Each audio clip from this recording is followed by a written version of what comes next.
alerter l'opinion publique nationale de l'existence des prédateurs de deniers publics à la dialyse et exiger le remboursement intégral de ce qui est pris indûment aux dialysés au détriment de l'État central. Ces requêtes, les personnes dialysées le font à l'endroit des autorités sanitaires. Elles se disent victimes de la mauvaise foi de certains promoteurs de centres de dialyse. Voyez-vous, les amis, un promoteur qui se fait payer intégralement par le Trésor public sur le budget national pour des prestations fantômes nargue le ministère de la Santé. Ils ne respecteraient pas les normes requises pour soigner les personnes dialysées. Cela en totale violation de leur cahier de charges. Ce centre, tout d'abord, végète dans une malpropreté indescriptible, incompatible avec les conditions d'exercice d'un lieu où l'on administre les soins de santé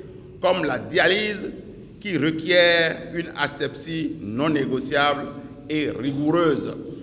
Pire, lorsque le dialysé est branché au générateur et que la SBE coupe le courant, il refuse de mettre son groupe électrogène en marche sous prétexte que cela n'est pas contenu dans les cahiers de charges. Une situation des plus graves qui porte atteinte à la longévité des dialysés. On a presque tué tous les dialysés.